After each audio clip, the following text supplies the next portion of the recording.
Hello, everybody! If it's Wednesday, it's Warhammer, and that must mean it's time for another episode of Warhammer Weekly. Joining me, as always, is my co-host Tom. What's up, buddy? How you doing? Hello, friends. How's it going? Oh, it's going pretty good. It's a new year, and so that means it's time for resolutions, for thinking about new armies, for new hobby projects, for planning stuff out. That's what we're going to be talking about today. We're going to be doing a little discussion of your new army and strategies if you want to build out a new force. It's more evergreen than just the new year, but this tends to be the time of year where people think about this sort of thing.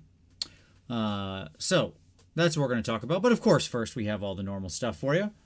So let's start with some news. What do we got? We have a rumor engine. We do. What do you think it is? I don't know. Not painted very well. Ooh. Ooh. Yeah, like, I'm sorry to whoever did this. I'm sorry they made you rush, or this thing is so tiny that just there was no other option. But I hope it's not an AOS thing. How about that? Yeah, I don't know. I mean, the mace looks machined. Sure. And so that kind of points to me towards the fact that I don't think that it is anything. Oh, that's what it is. Sorry. I don't think that it is I don't think it's AOS, but we'll see. I guess we'll see. It's not very interesting. That's what I'll say. It's a How mace. about that? Sure. It is that. It is that. But like, okay. Yeah. I mean, it is what it is. Sure. Hey, did we ever I'm totally gonna go off. Oh wait, yeah, never mind. I'm not going off track. That's on the news. On the news. So how about that model of the year? I guess that wasn't real surprising to you. Well, you're skipping around in the way I have it listed. I listed the news as per how I have the picture set up, Tom. Okay, well, fine. We'll go back. We'll go to the store anniversary models. Let's talk about that, Vince. There you go. Thank you, Tom. See, when I'm trying to do, things like make sure that people have the art here. Okay. Whatever. Right. I'm being extemporaneous. Is that what it is? And stuff. Okay. At any rate, yeah, store anniversary models. These are the new ones for the year. Here's the thing about it. This is the 40K one, obviously. It's the Legends of Votann dude, or Leagues of Votann dude, or whatever. Yep. Right. He looks really good. He looks basically like the hero that's already there in the box. So, yep. Fine. Yeah. Cool looking dude. This is the AOS one. I know. I'm so excited. I don't care what you say. I don't care if you don't like it. I love him. Okay.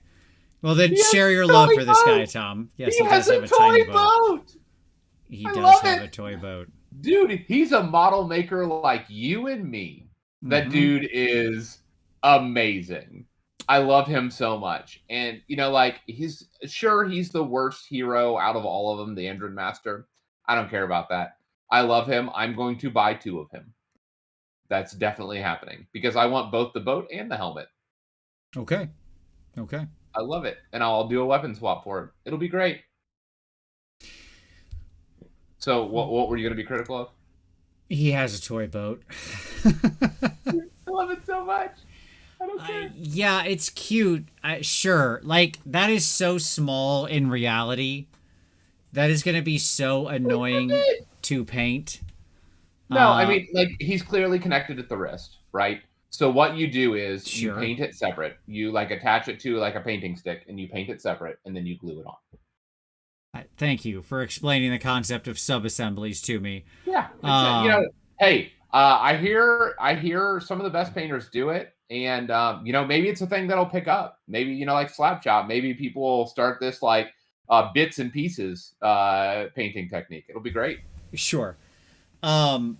Yeah, it's fine. Like, it's another KO foot guy. If he wasn't holding a tiny toy boat, he would be completely unremarkable. That's my issue with him. There's nothing take the toy boat out of his hand. I couldn't tell you the difference between this guy and any of the existing heroes for Kharadron Overlords. That's the issue. Well, that's the problem with the line. Not like so. Everybody is correcting me that he is an admiral, and not an Endred master. Like I hear that, and I know that they said that the admiral's battle scars, blah blah blah blah blah, in the directions. That doesn't matter because he's wielding a skull hammer, and the only person who wields that is the Endred master. Well, this just all leads exactly back to my point. I mean, this is exactly what I just was talking about. Y'all can't even agree on which type of hero he is. The entire army is arranged by the weapons each unit wields. I understand. So, like, and by the way, like that's all fine what you said. It didn't have to be that way. They could have done anything with him. Like he doesn't have. You said the whole army looks like that. Beautiful. He's beautiful. Sure. Shut your mouth. I'm so excited for this dude. I'm glad you're excited for him. He's certainly not a bad model. I'm not saying that. I think the toy boat is annoying. You know what this tells me? What's that? This was the box hero that KO was going to get when they were only going to get a book and a hero. And what happened was they couldn't figure out the book, so they gave this guy to be the model for the anniversary model, which confirms that we're not getting the KO book update. Because this is the like army box model that you would have gotten, which would have been Admiral with Skullhammer. 333 Teapot, by the way, says only admirals wield scaff hammers. Endred masters have two-handed hammers. So he's calling you out. That's straight up calling you out on your KO knowledge.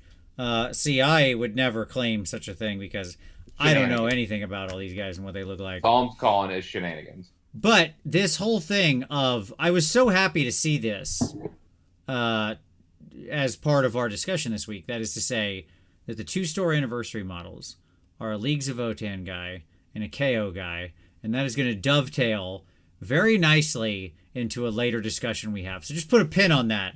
We're just going to set up this little Chekhov's gun right now for later in the show. So you're saying you're going to buy this store anniversary model? That's not what I'm saying. It's not what I'm saying. Now, Tom, yes, we can talk about the thing you wanted to talk about.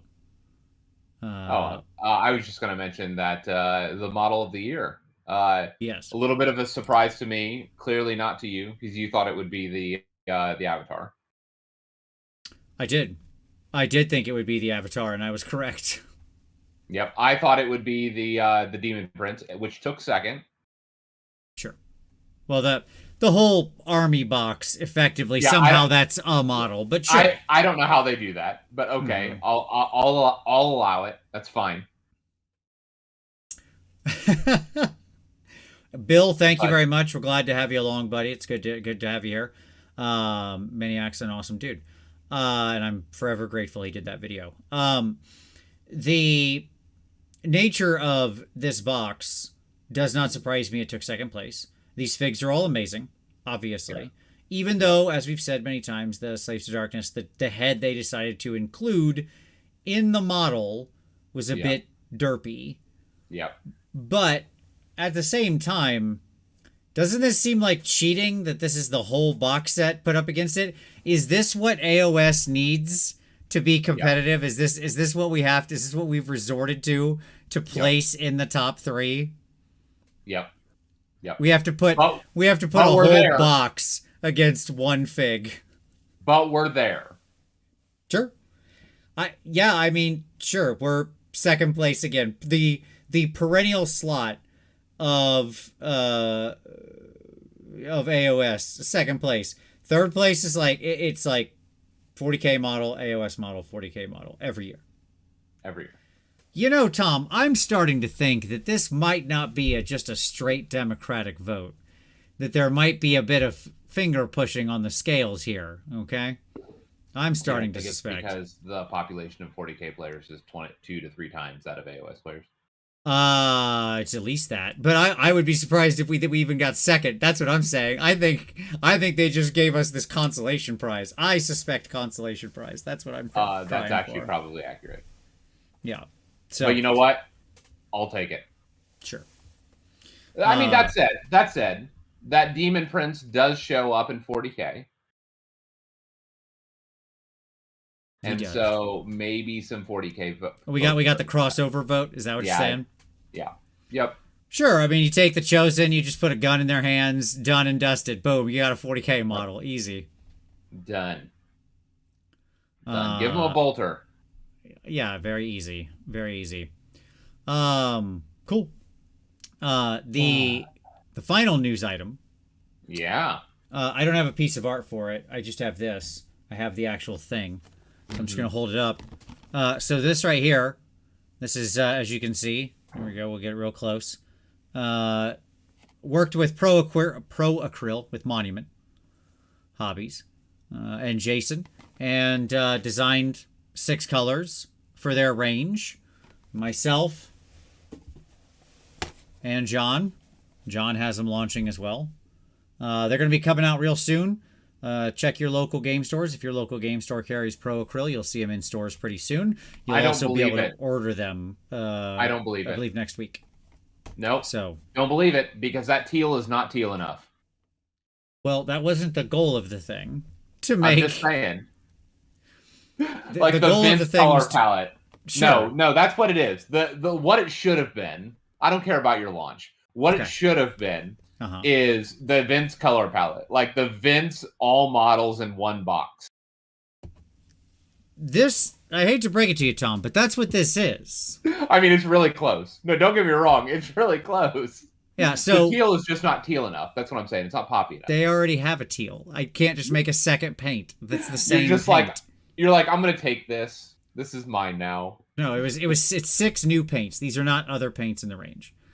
So they're brand new. Yeah, it has dark jade, Payne's gray, royal purple, white blue, beige red, and dark yellow green. And these are all 6 colors that I did. And then John's has dark ivory, dark magenta, dark warm flesh, dark plum, warm brown, and red gray. There you go. So they'll be available next week. I like Efren's names, which should have been Leather Daddy Black, Vincey Teal, Gavin Gray, and Warmth Off White. Very nice. Solid names. I mean, those all check out. Absolutely. So very excited. Jason was awesome to work with. It was super fun, and I'm literally using all of those paints right now. Not at this exact moment. So I guess not literally. I was literally using them up until 5 minutes before we started recording. How about why that? am I not surprised? It's literally your color palette in a box. Yeah, yeah. So there you go. Mike, unfortunately, it is 0%. Now I'm sure Jason and the people who make the paint, maybe they got a few drops in there here or there. But no, I did not have to be involved in the manufacturing process, nor did Jason ask for any bodily fluids of me to use in the paint. I believe they use very careful mixes of appropriate additives. But yeah, so very excited about that. Super cool. And so, yeah, that's what I have to say. There you go. They'll be in your stores, and they'll be launching like to the public next week. So amazing. So amazing. So check them out, spread the word. And with that, I think we're over to some pick of the week. So what are you sharing with everybody? Yeah, so earlier today, a friend of the show, Halo, did a focused deep dive on Ogre Maw tribes. Yep. And as we are moving into the new year and I'm looking for potential possible armies, I've had my eye on the dad bot ogres for a while. Sure. I don't know if they're going to be that army, but I've been watching them. I could do with a barbecue. Painting up a barbecue pit. That's all I'm Sure. saying. Big gumbo stew or hot tub. I mean, how the question is going to be, Tom, do you convert said ogres over to the over to the island lifestyle. I would have to. I would do like big like feather headdresses and just the whole classic look. I mean, I would definitely do that if I pulled the trigger. Very But nice. the challenge is that I have so much fire oriented stuff already Sure. that like literally. You need to get into the winter spirit. Is that what it is? Well, unlike to- you, I'm going to open this way. Unlike you, Uh-huh. I enjoy trying to explore other palettes. And for me, I find this funny, obviously, given your recent New Year, your New Year video where you're like, hey, look at all the different palettes of the different things that I did. I've done enough orange. I have 2 armies that have orange in it. I really don't want to do another one. When I do red, I'm going to do my corn stuff. So, yeah, I don't know that I could do another fire army. That's what I would say. It would have to probably be an ice army if I did that. Yeah. Just sort of warm their icy hearts with a cool island song or whatever the joke is. You could do a fire and ice mix too. That Sure. would be a possibility. Sure. No, that's good. That's a very good pick of the week. My pick is going to be for our buddy Trevarian, who has his own little discussion of the Warhammer model of the year, who launched up a video yesterday that's very good. Go check that out. Both of those will be linked down below. So check them out. All right. Next up, let's talk a little hobby time. This is going to be short for me, unfortunately. But you, Tom, what are you working on? Well, I was working on a board. And then I had a basement flood. Yep. So that's a hobby bummer. So I spent a long time moving wet things over the last last day or two. And so some of that's on hold right now. Yeah. Okay. No, that's fair. Projects are on hold while I fix my house. That's totally fair. I am working on a model. I'm using the new paints, both mine and John's. Recording all that for a video. I'll actually probably do 2 videos out of it just for different purposes. But unfortunately, I can't show you the model yet. So that's what I'm working on. I cannot explain what the model is nor show it. But trust me, there's a model right here, just off camera. I'm touching it right now. And it's getting painted with those new paints. And it's a super cool model. So there you go. That's my hobby time. Yeah, that's the least interesting thing I've shared all year. But there we go. I promise in future weeks I'll try to paint things that are publicly available more often so I can actually show them. All right. Cool. Let's keep that short and sweet. Tom, in record time, we're going to head on over to the main topic of this week. Don't lie. Don't lie to our audience. I've gotten to topic of the week in 15 minutes, not 20. Well, this was 18 minutes and 15 seconds. So I'm no Tyler. Sure. So new year, new army. Question mark. All right. Here's the question.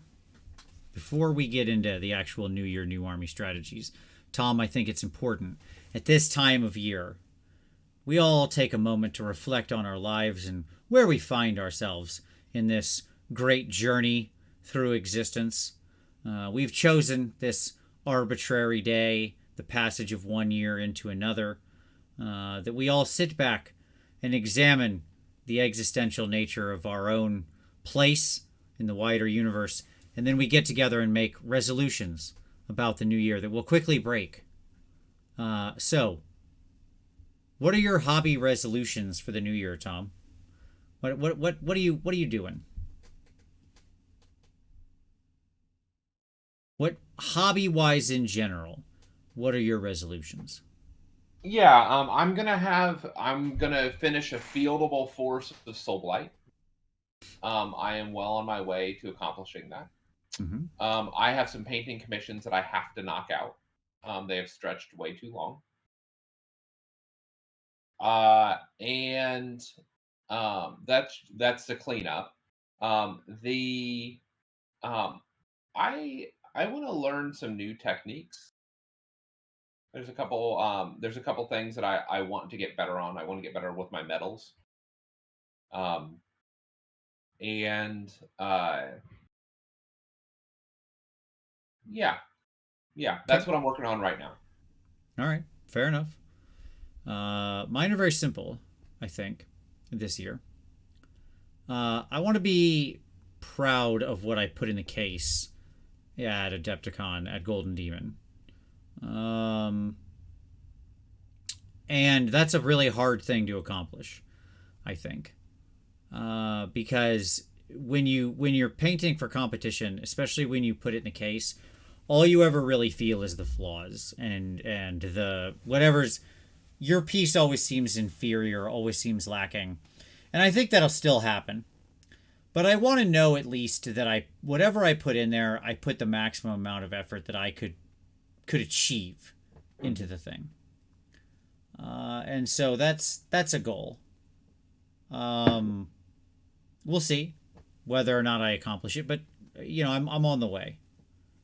I want to do a new army this year that's fun. I really enjoyed creating the rat cast and everything, but I'll be completely honest, it wasn't very fun.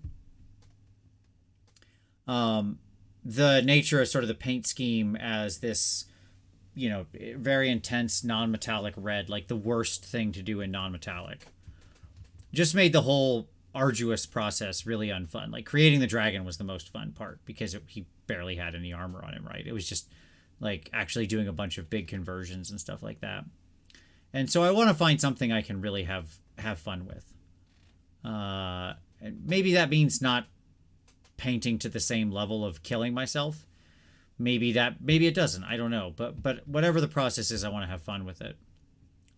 And then lastly, for my hobby resolutions, I really want to do 1 to 2 pieces that have nothing to do with Games Workshop in simplest form.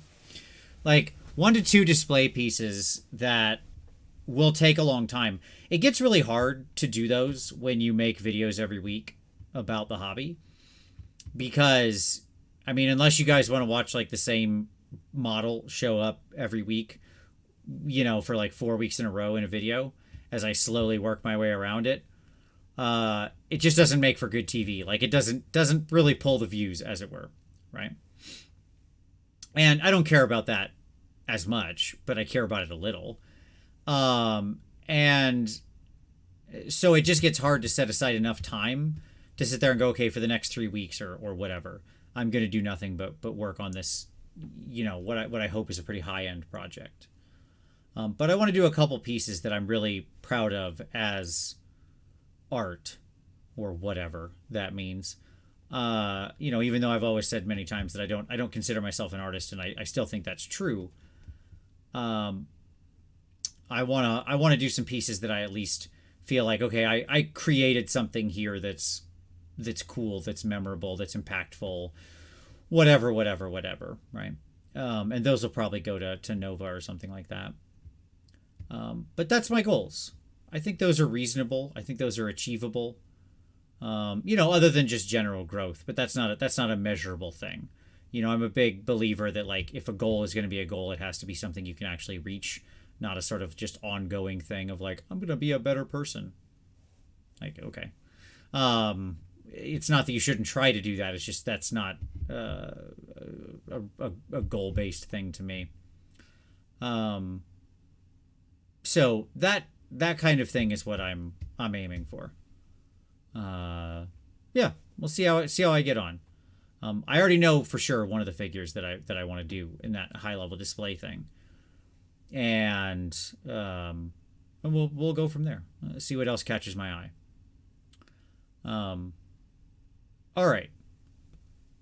Yes, exactly. Cygnus said smart. Yeah, you're exactly right, Cygnus. That is exactly correct. SMRT, by the way, is what he's it's obviously what he's pointing to, it the acronym. Okay.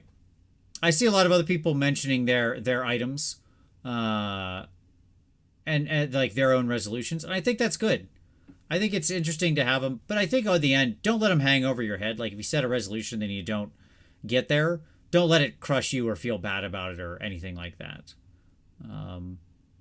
Like Ryan said, as a new painter, lots of built gray models. I want to stop worrying about how bad my models might look, paint it, and just start painting. Ryan, I support that 1,000%, because your models are always going to look bad to you in the future. Like the more you paint, the more you'll learn, and you'll look back on what you painted originally and think to yourself, God, I didn't know what I was doing at all. Right. And that's part of the beauty of the journey. Like I have so many figs that at the time I was like, oh, this is great. I nailed it. And I look at it now and I'm like, oh God, this is a nightmare. What was I thinking? This is horrible. So that's just the journey, man. I say get into it, get amongst it. There's no other way you'll get there than to learn. W. Soren said, so how many Battletech minis will you be painting this year? Actual Battletech minis, a full 0, W. Soren, because Battletech minis are horrible and ugly. Battletech mechs are beautiful and amazing and fantastic, and I love them. And then they print them in tiny 1-inch little metal minis, and they make me want to die. And if I could find the 3D prints of the 2750 variants that I want, not the later variants, then I would be doing tons of those giant robots and be very happy about it. So there you go. Okay, so that's our resolutions. Now let's jump back. Seems like a hobby challenge for some sculptor. I really wish they would. Like, there's a particular set of original 2750 frames that I've been looking for. You know what the answer to that is? Sure. Go find a sculptor that you like, and just commission them to do it. And commission them to do it. Sure. And then like go in and see if other people want to help. That's what happened with that Techless model. Yeah, but I like that doesn't. I guess it feels like I'm doing something wrong. Like I'm commissioning a model of an actual thing, like that already exists. It's already a model somewhere, you know. But is it like a 3D printable, scalable model? Or you can no, it doesn't exist in this form. So yeah, like, and no one's selling it. Like sure. you're not like, so it would be as if you commissioned a painter to paint a painting. I guess. I don't know. I'm not sure. Maybe it's okay, maybe it's not. Like if I was doing it just for me, like if I paid somebody just to do it for me and not put it up for other people to sell, I'd be fine with it. Because like, well, no, that's what I'm saying. I'm not saying like put it people to take it to market, because you can't do that without copyright, without violating copyright. Yeah, that's exactly right. Yeah, I'm like that Techless model that I'm talking about has never been for sale. Sure. Like it was made available to those that actually commissioned the creator. I'm on board now. I'm on board. Yeah, it's a good idea. I mean, all the art's there. Just be like, this is the 2750 Black Knight. I would like this exact thing. Yes. Yeah, exactly. Yeah. So, you're right. As long as it's not selling it, if it was just like a personal. Yeah, piece and you could do that in the contract, right? Like you could write up a contract with them and dictate that they don't sell it later. I mean, it'll increase the cost exponentially, but yeah. Cool. All right. I see some good resolutions here in the chat. I love it. It's fantastic. All right, Tom. Let's talk about the actual topic here. Let's talk about the new year, new army, right? Yep.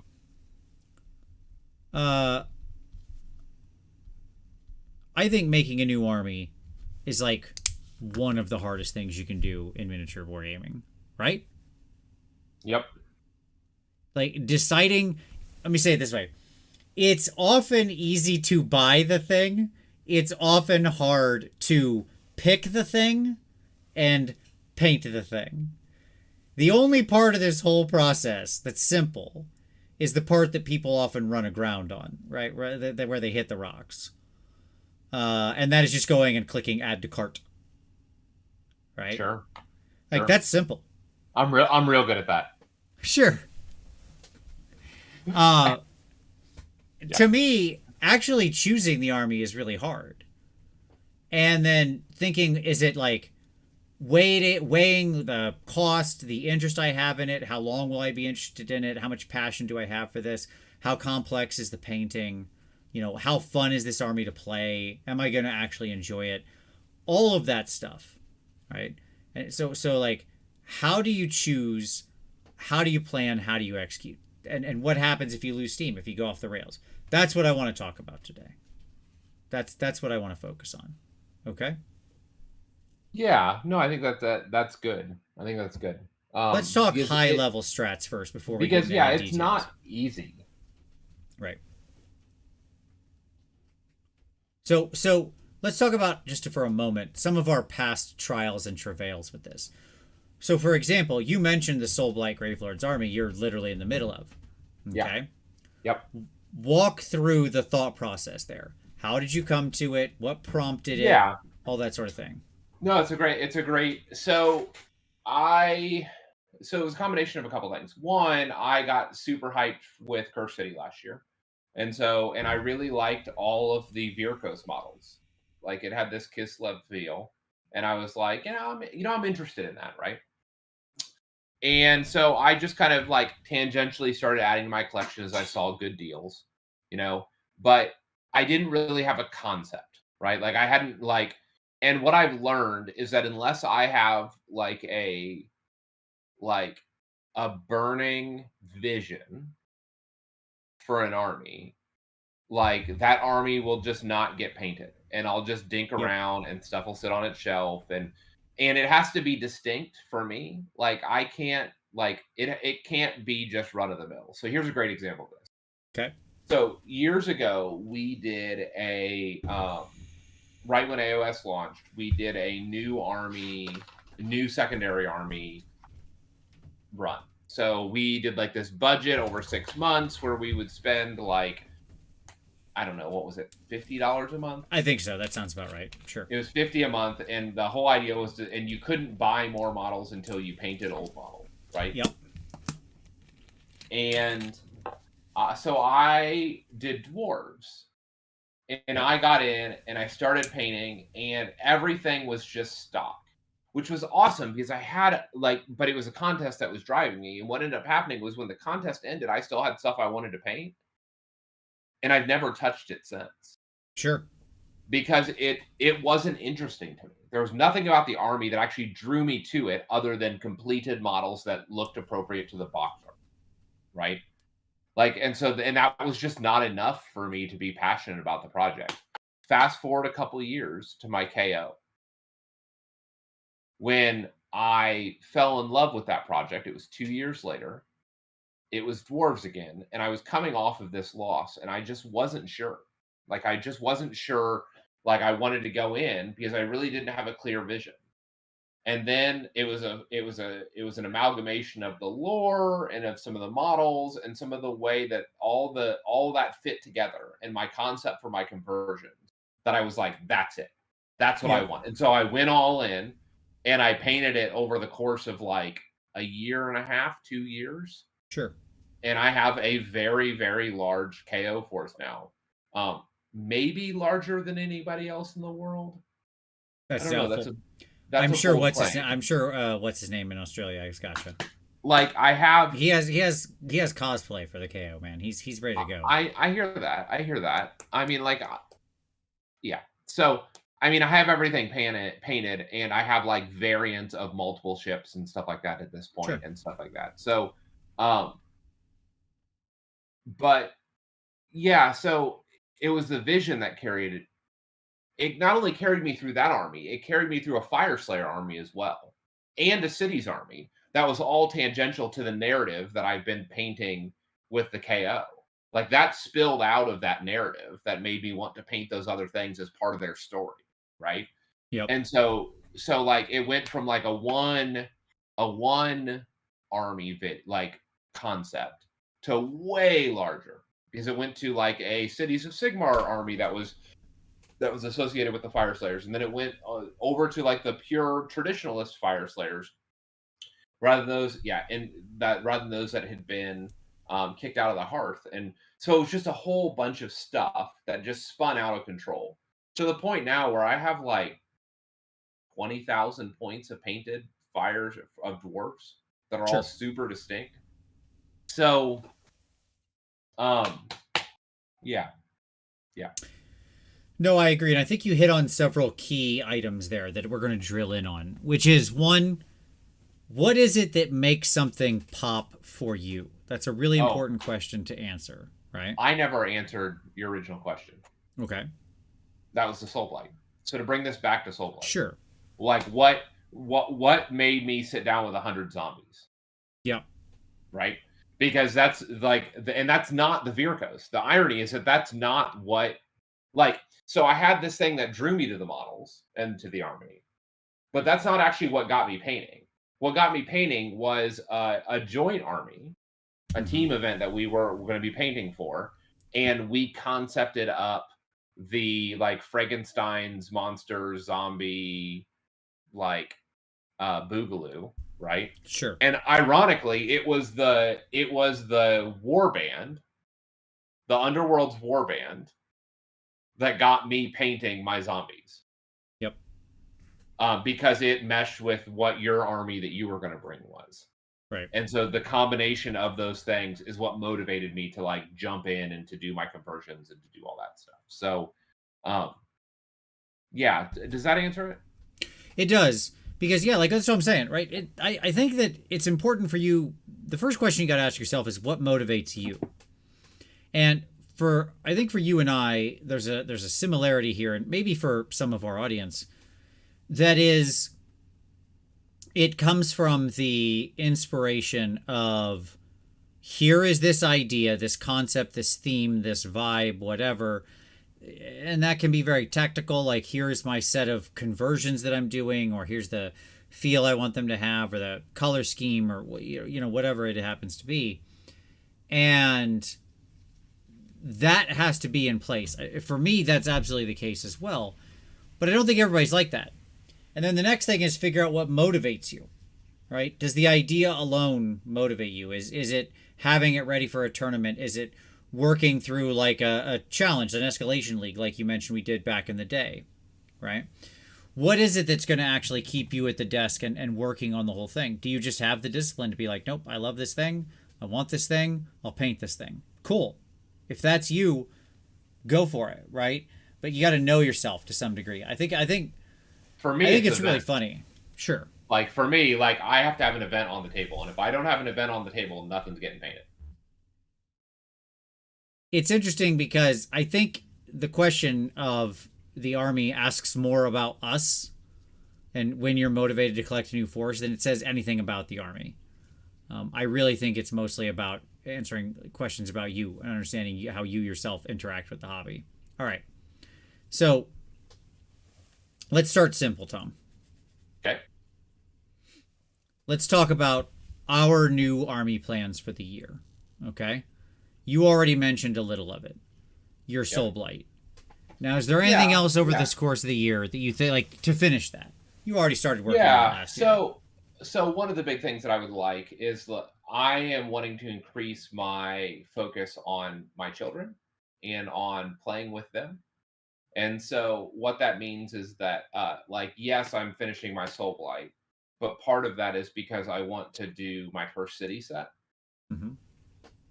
And I want to have a fully painted everything, right? For Curse City, which is functionally at this point the entire Soul Blight army, right? So that's a piece of it, and then so it's doing that, but then also helping them in their own journeys of getting their stuff painted, and then doing some quick paints on my son's Flesh Eater Court. So like most of my goals, actually, interestingly, I'm shifting from the event based thing to more of a family oriented stuff. So. Okay. Is there any other army that's on your radar for this year besides Soul Blight? Besides Soul Blight, I've had a couple that have been beckoning me. One is my Zangor, but the problem is that like Zangor Beastmen got hyped way too big and got too effective, and that's the other thing that pushes against my psyche. Like anytime goes mainstream, like I lose interest in it. Sure. Like that's my Johnny coming out, and so I'm like, oh, Zangor are competitively hot, and that's what everybody's doing. I'm just not as interested, right? Sure. So I had Zangor Beastmen. I've been kind of looking at ogres. That's a possibility. I have Gloomspite from a couple of years ago that I have many of the models. I have a bunch of stuff built, but I don't have my own vision, right? Of what they're going to be that's distinct, which is why I just stopped, right? Sure. Like it wasn't enough to just have mushrooms everywhere, which is what was basically happening.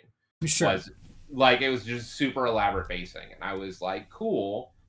I was going to do a neon blacklight theme on them, but again, that wasn't enough to really carry them through. So I backed off and just wanted to wait and see if something strikes me. Okay, totally fair. See, I have a simple answer for this. Yep. And well, first of all, I support Manny, who says the obvious answer for you, Tom, is Seraphon. And just all if I did, I'm just gonna call it. If I did, it would be in a pure '80s callback of Dino Riders. Like it would be an entire Dino Riders themed army with the dudes with the weird helmets and the bodysuits riding on dinosaurs instead of skinks. Like that's if I do it, that's where I'm going. Lots of Kroiker. Lots of Kroiker in that army. Right, exactly. Waffles Enjoyer says hipster hammer. I agree with that. Yes, Tom is always a bit of hipster hammer with it. Like he wants to be off meta in some way, making something that shouldn't win be better. That's his inner Johnny. Right, exactly. I mean, I was playing Night Haunt really before they got good, and then they got pretty mainstream, and I'm just like, cool, Soulblight maybe. Playing this army you might not have heard about. It's only some few people in cool coffee shops in Brooklyn know about it. But yeah, for me, I've locked in on a project. Now, before I say that, I'll say this: I am obviously extremely interested into what comes of Cities of Sigmar, right? Go on. Like that whole redesign is compelling, right? And yes, Artorias, it is absolutely a common Johnny trait. Yeah. Because it's going to be a whole army redesign. So the reality is it could be anything. It could be a boat, right? When you don't know what units you're going to get or what it is, but it's a cool concept. It'll be the most modern possible sculpts. It is a thing I generally like. Like I've painted cities armies up before. Like I have a cities army right now. And so, I could see a world where something came out there and I thought, yeah, this is super cool. However, I have a sneaking suspicion, Tom, I'm not going to like it very much. All right. I just think you're saying the paint style you're not gonna like, or do you think the play the style? city's army in general? I don't think. You're saying the city's army, not your concept army. You're saying the new city stuff. Yeah. Exactly. Fascinating. Like, what don't you think you're gonna like about it? I think it'll be a bunch of still Baroque nonsense that doesn't compel me. Is the shortest answer. What if there's a heavy religious element to it? I could do something, could not. I'm not saying I think it's going to be bad. I'm not at all. Okay. Please do not mishear me here. Yeah. Yep. I just think it's going to be full of a bunch of things that drive me completely insane. Okay, that's fair. That's fair. Cygnus, I wish we would get a synthwave type of thing. Like I understand that. I wish we had something in the Mortal Realms that was more like that. Like, where's my to keep referencing this game, we can go ahead and take a drink right now. But where's my Neon Dynasty, right? That's what I'm looking for. But I just think that it's going to be stuff where it just doesn't land for me. Yeah, and as Manny said, that if it's for me, if it's witch hunters and fanatics and warrior priests, I'm in. Sure. Sure. Like if they lean into that aesthetic, and like if I can make an army of that, cool. You have my attention. Yeah, which could be a nice element. So I guess it depends on what we'll see. I'm not writing it off. I'm keeping it on like the back burner, right? Like, well, we'll see. Okay. Yeah. Because it could be cool. It could be more floofy panted Baroque Like nonsense. there's the city stuff, but again, if they lean into like an Order of Aesir as like a keyword faction within, Sure. If there's enough there to do it. Okay. and you know what? If there's not, I might still do a conversions with Sisters of Sigmar and go just the whole deal. Sure. Like it would be a nice. It would be really nice if they sort of leaned into that. But here we are. Yeah. And I already have a lot of armies, obviously, right? Nope. And so that the number of new armies I could start has grown progressively smaller every year, but I generally like to do an army every year. And I know an army I think you would like. But well, there's a reason I picked the particular piece of art that's up on the screen right now. One, because it's got a Zangor dude in the bottom left, which I knew you had talked about before, right? Yep. So I knew that was going to be good for you. Yep. And the other reason is because it's a thing full of KO. Now, what I want to do, all right, is a Leagues of Votann KO army.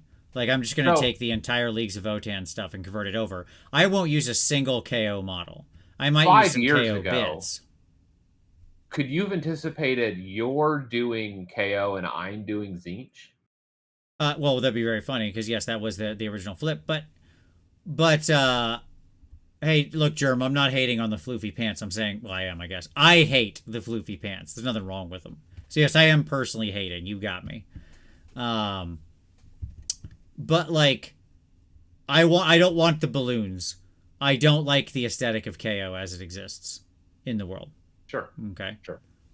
But I really like the aesthetic of the Leagues of Votann. I think they look super cool. And so in general, I thought, yeah, I could do that. Right? And I'll just convert over everything into like they have the turtle truck into a steam tank? An ally? No, it would just be the Ironclad. It's the biggest ship. The there truck? are 3 different vehicles. Okay. Yep. In the Leagues of Votann line, at least as of right now. Okay. A little trike, all right, which is perfect for your gun hauler. There is a little mid-sized vehicle, which is all you got to do is make it fly, and then it's perfect for your frigate. I'm pulling it up right now. And then there is the Hecaton land cruiser or whatever, which is perfect for your Ironclad. Done and dusted. But yes, they're normally like wheeled. Some of them are wheeled vehicles normally, so you got to make those fly.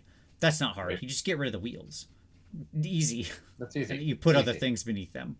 Yeah, make them like hover energy things. Yeah, sure, exactly.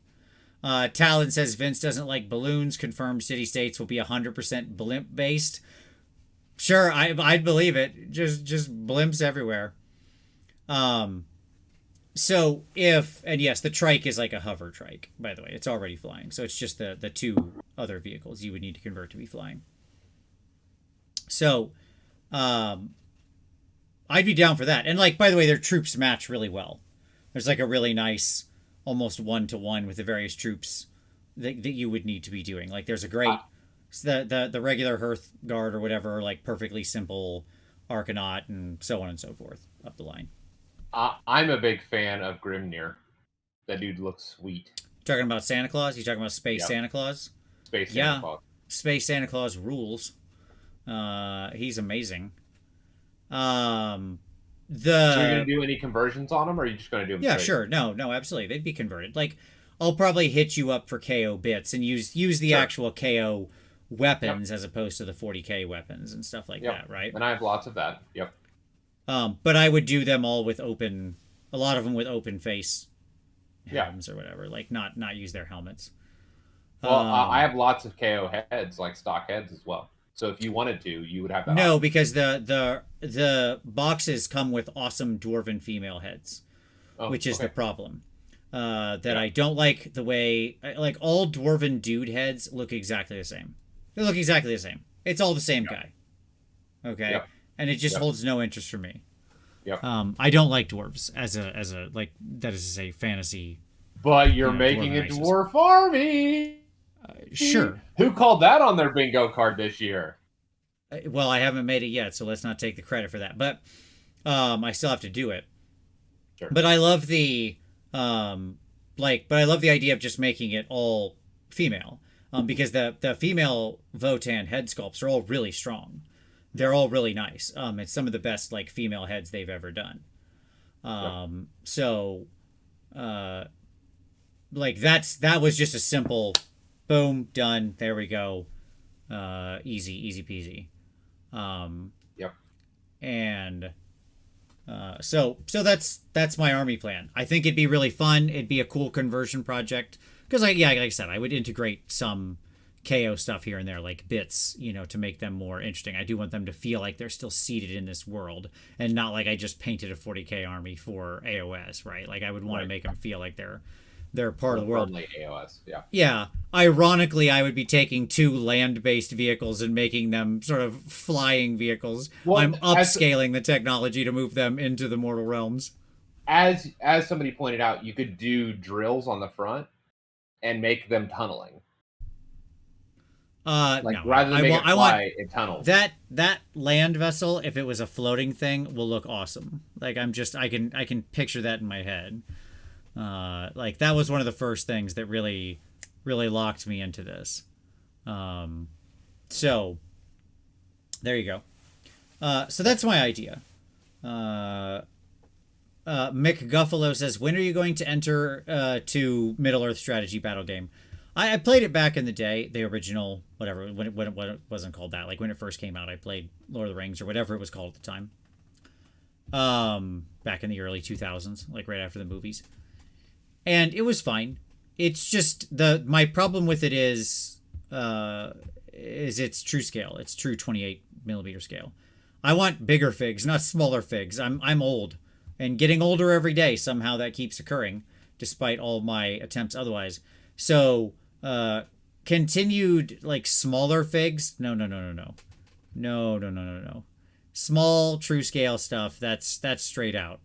Malifaux I have the same problem with. Like, no, I want big chunky, heroic scale stuff. I want to travel up the journey, push toward the 40 millimeter side of the spectrum there. So, there you go. All right. So that's us and our plans. I want to know what your plans are. If you're watching this later, comment about it. What's your plan? What's your cool idea? And see, in all of our cases there, Tom, that we're talking about that, it's the concept, right?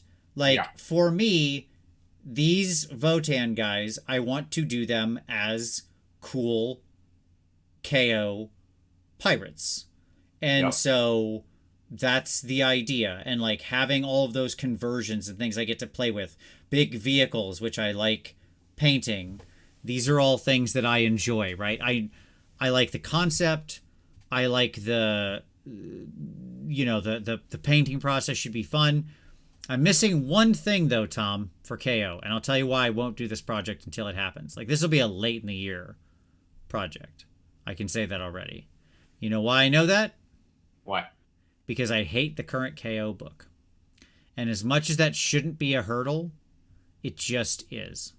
Like I need to feel like I enjoy the book some. I don't need it to be powerful. I don't need it to be great. I don't need it to be winning or broken or bent. I just need to actually enjoy reading it. Yeah. And it's just not right now. That's what's holding me back. No, I agree with that. I mean, there's a reason why I'm not playing that book. Yeah. Like I have a very thoroughly, like award-winning painted army that has not hit the table because I don't enjoy the book. Yep. Yeah, it's a problem. Right? And that's why that's why I think the rules matter. Not completely. They're not the only thing. They're not the determinant thing. But we talked some episodes back about the idea of gates. Like if you don't pass this, it's necessary but not sufficient. Yep. And that feels like one of the things to me. If the book is just completely unfun, which is what I think KO is right now, then I don't want to play it.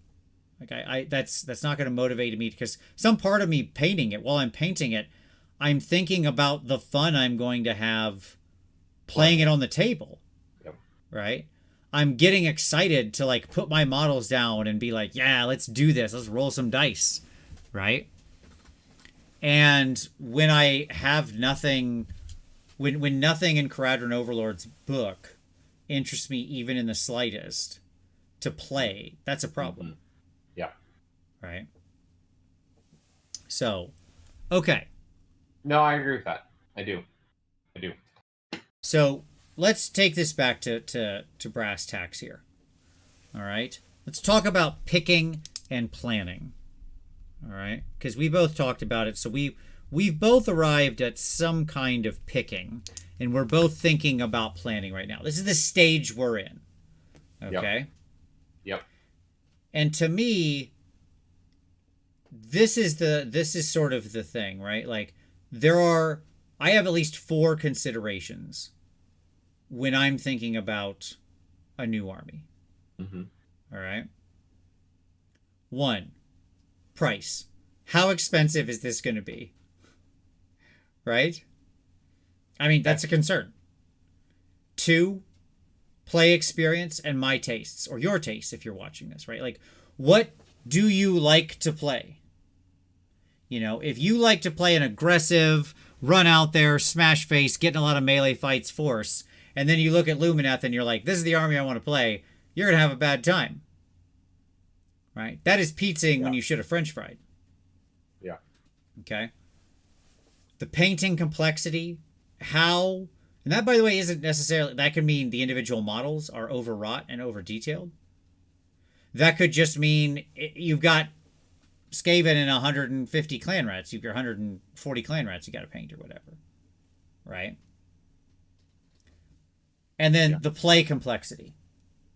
Right? Not the play experience, the play complexity. How much complexity in a book can you tolerate? Right? Because armies have a spectrum of this. Yeah, different people and different psychographic profiles are going to have different answers to that. Because for me, like, I don't mind a real complex play experience. I know in general for you like to push your toys forward. Like, you like to have some tricks, but you like to push your toys forward. I do. So you want to have all the mobility tricks, and you want to have big smashy things. This is correct. I am a lot of Timmy. It's not the only thing I am. Sure. But yeah, and so I do like to have. I like to have some tricks up my sleeve and some ways to play cleverly or whatever, right? Mm-hmm. Mm-hmm. But for the most part, what I want is to have a big toy and to make my big toy go smash their toys. Yes. Yep. That's correct. Because smashing the enemy toys with your toys, by virtue of the dice you roll, not actually picking up your Mega Gargant and then slamming it down on the table repeatedly on top of theirs, although it would thrilling the one time you do it, is not probably the play experience you're looking for. So yeah, just like play complexity. Yeah, I watched my buddy play LRL, and I'm like, nope. Even if I thought that was everything else that ticked on those boxes, if I thought the book was really good, if I thought painting it wasn't going to be a pain, if I thought I could get the army reasonably costed, right? Then I still wouldn't play it, because it's just like, nope, it's too much. Even with the new book, although I'll admit it's not as bad anymore. So it's funny, like, price is not really an issue for me. But at the same time, because like I was doing, like, I just like when I did my KO army, like I was paying $100 per 10 Arco. Because I had to buy an entire Vulcan, both an Arco box and a Volkite Berserker box, just to get the Mohawks, because there wasn't a secondary market for it. And so, like, I would like to say that price is in general a restrictive thing for me, but in general, it's not. Like, if I'm passionate about a project, I'll fork out just a stupid amount of cash for it.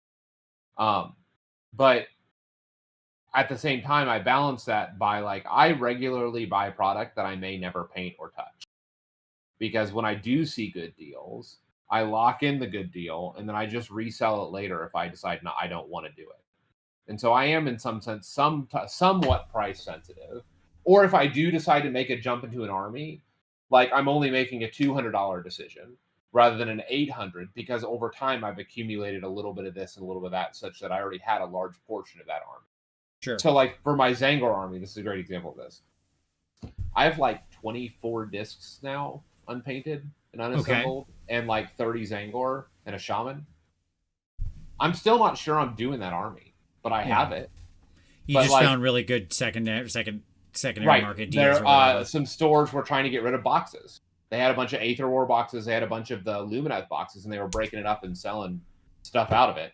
And I was like, yeah, I'll take all the Zinch, just all of it, because it was like $50 per half or whatever, right? Sure. Like, of course you're going to eat that up when you see a deal like that.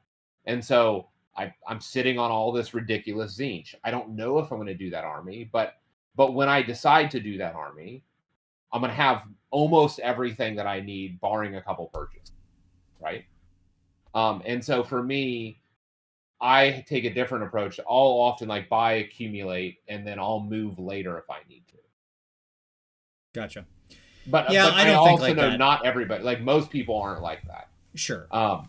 But I also like I'm sensitive enough to the market to know like when I see a deal, like if there's any chance that I'll ever play that thing, I'm most of the time going to sink the money into it and then just liquidate it later if I need to. Gotcha. So, but again, most people aren't like that. So yeah, no, I mean I'm not. I'm very considered and careful with this because I don't like to have a bunch of extra crap sitting in my closet. Right, that's what it comes down to. I have like an 8-foot stack of army, like dual army boxes. Doesn't bother me at all. Like, and boxes of that size, whether it be Warcry boxes and all that, all of it, it's fine. Whatever. Sure. All right. So price may vary. I mean, obviously, it's a big deal, right? For a lot of people. Like some armies are considerably more expensive than others, and I think that's like a big part of what you got to think about when you sit down. Like when you're thinking about picking your army, to me, you got to look at like, okay, what would this 2K force cost me? Primary market, secondary market, what can I get on deals? What's going to be out there? That kind of stuff, right? And to me, then it becomes play experience. And the only way you actually get the play experience and the play complexity is by doing the thing. Maybe that's just me. Like you can watch our show. We'll talk about it. You know, whenever an army comes out, we'll talk about how complicated we think it is. But whether or not it's going to meet your tolerance, in my mind, is a thing you only learn when you put it on the table.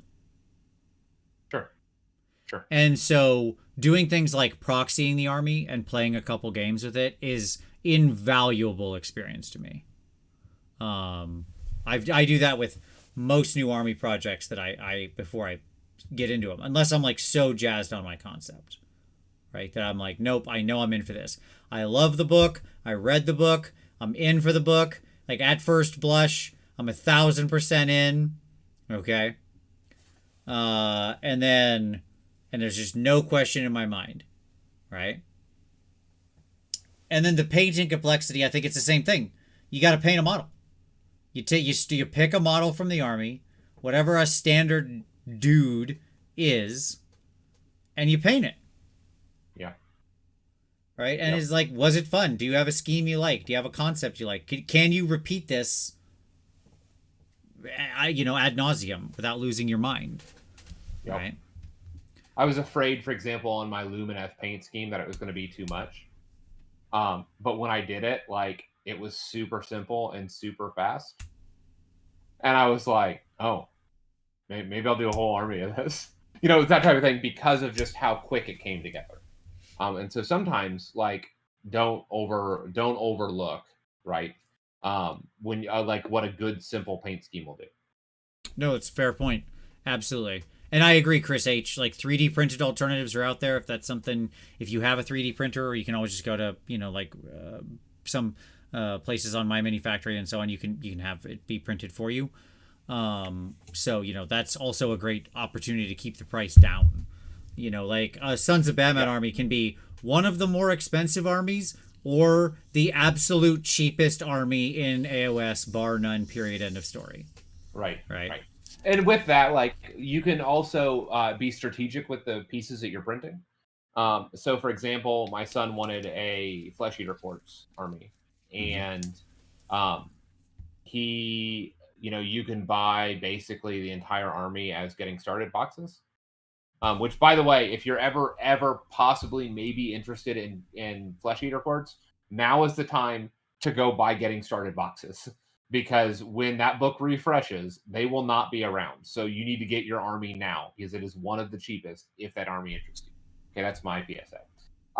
But with that, what it was expensive was characters, right? Because he needed to have a bunch of the like courtiers, and in order to do a courtier, you either have to like not make all the models in a box, right?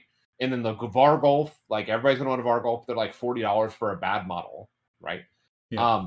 And so like what I did was I reached out to my friend with the resin printer, and I was like, hey, I spent $10 and had them print like all the courtiers and Volgors. Absolutely. Vargolf. Yeah, sure.